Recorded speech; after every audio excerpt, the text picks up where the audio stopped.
Hello, welcome from Wolf Paw Tipi village. I just want to share with you some of the thoughts, observations, questions that have been part of the reason for the creation of this village. I find people asking questions all the time, like soul-searching questions. What's the meaning of life? What it is we're supposed to be doing here? Who are we? What's really going on? It's as if people are lost, feel alone. I think subconsciously we remind each other every day, just by the language that we use, sometimes overlooked or taken for granted.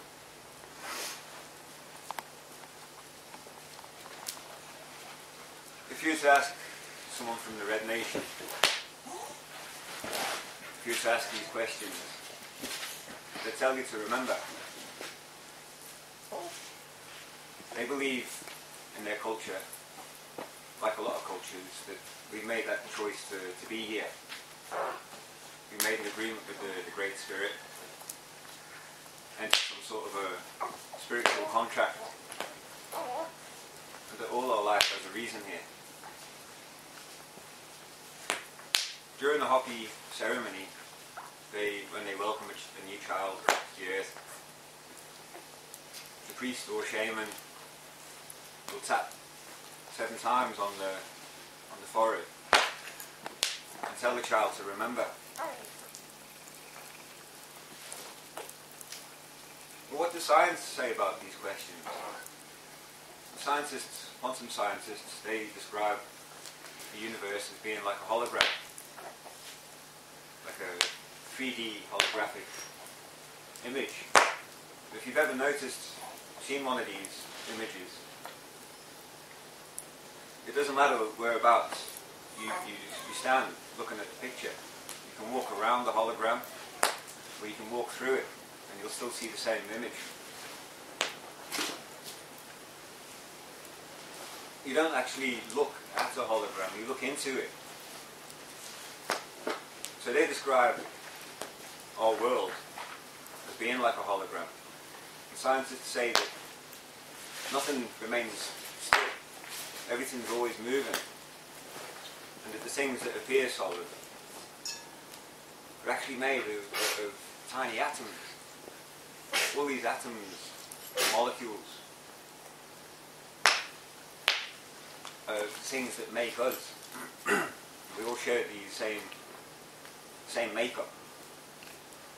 Things appear to be solid because it's a lower vibration, it's a denser, solid feel to it, but that's merely due to the vibrations. Scientists also say within the hologram, one affects the whole. I want to share with you a quote that was taken from a famous speech by Chief Seattle, from Chief Seattle's description of the world. He says that humankind has not woven the web of life, we are but one thread within it. And whatever we do to the web, we do to ourselves, because all things are bound together, all things connect. That sounds a lot like the description given by the scientists.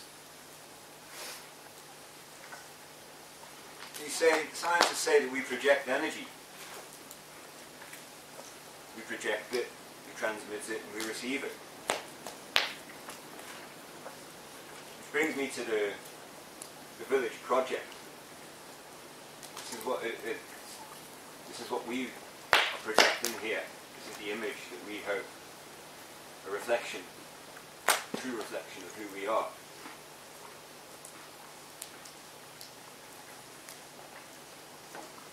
One of the questions that's been asked is, are there American Indians living in Hereford now? And we say yes. We follow the Native American path. We share the same beliefs, and as you can see, we live the same way. A bit like Christians who follow the teachings of Christ, or Buddhists who follow the teachings of Buddha. We're American Indians following the teachings of American Indians that have been handed down through the generations. I want to share with you today some of those teachings that will hopefully help you to make sense, as it has in my life, of what's going on in the world, deeper understanding. The Tipis here have been raised in honour of the great things that these chiefs, these medicine men, these warriors have done, in honour of their achievements and the medicine that they share with us.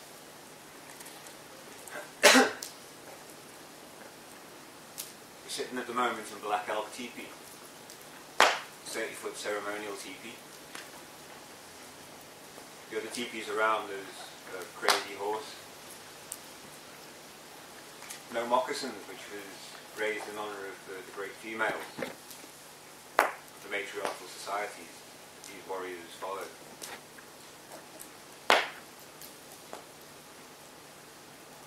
Black Elk said that the teachings are not merely for the Red Nation, that they're for mankind. And this was shared by another medicine man, this philosophy, this belief, Frank Foolscroft. Both these men believed that these teachings were for mankind, not merely for the Red Nation.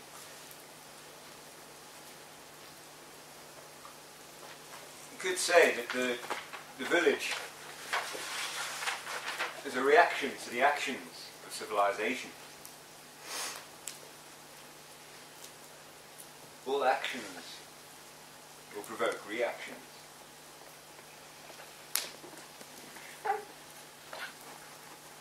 And I want to ask and share with you some of the questions that I've asked myself along this journey.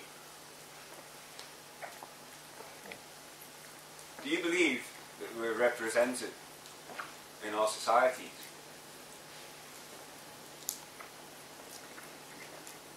Do you believe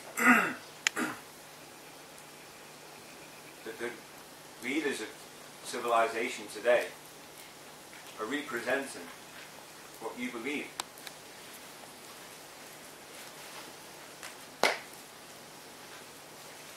Civilized leaders, are they worthy of being followed?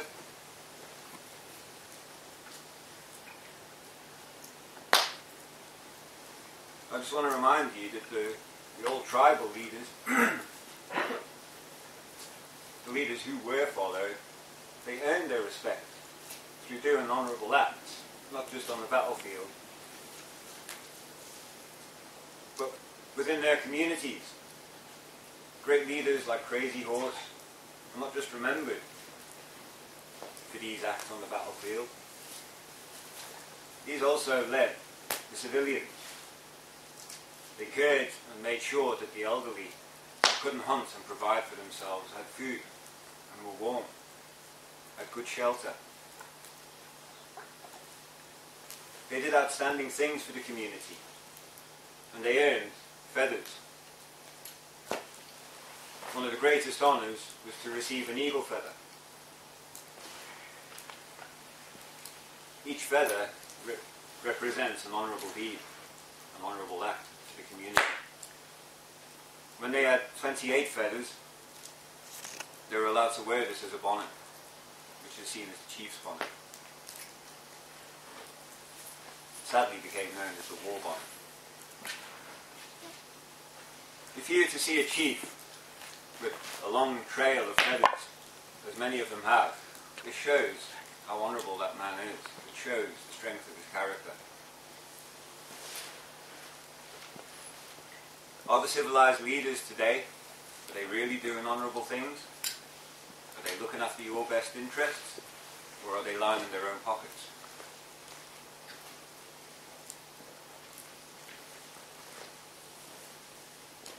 I just want to remind you that these leaders have you paying for endless wars.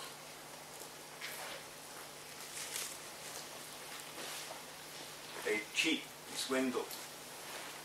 MPs have ripped those off along with the bankers. It's quite obvious.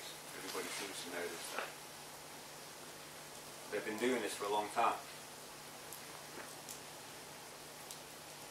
They've led us to poverty, surrounded by corruption, and within this are we finding any true justice.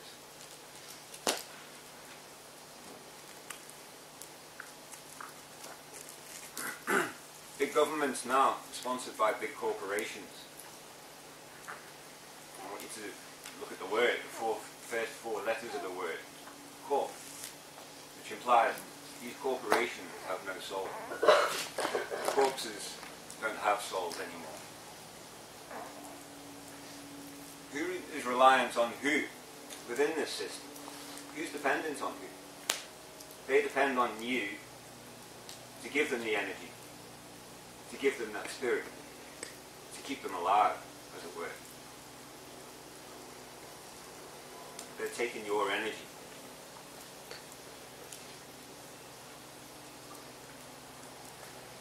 So true heroes, are they followed or elected?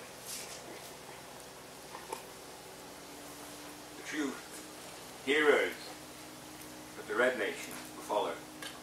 They were followed because of the acts, for their character, for the deeds that they do for their community. Is there any common unity within our communities? Are we a unit that share common beliefs? How many people know the neighbours that they live next door to, that share the same street, share the same space? Do you know your neighbours? Do you speak to them?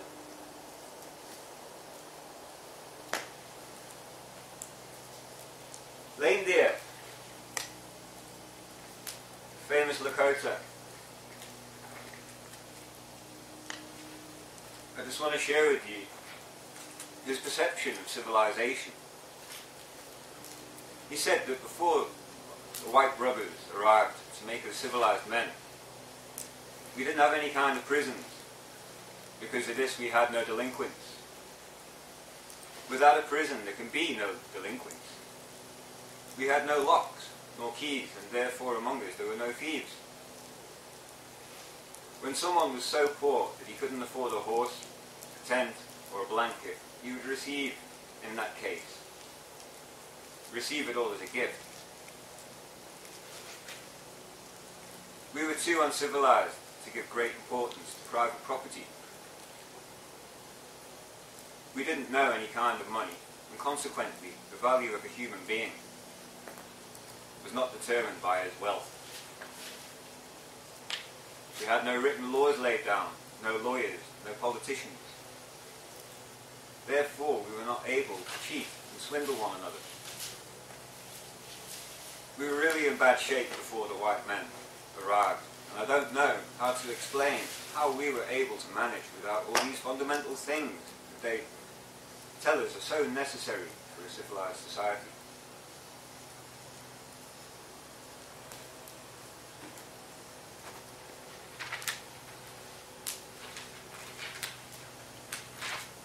I've got a quote here from Rick Two Dogs, another Lakota man. He says that we need to understand that the primary reason that our people are so affected with addictions, poverty, abuse and strife is that our way of life was taken from us. Everything, nothing replaced. Could you imagine the impact of having everything taken away from you? Your whole way of life? What sort of trauma would that have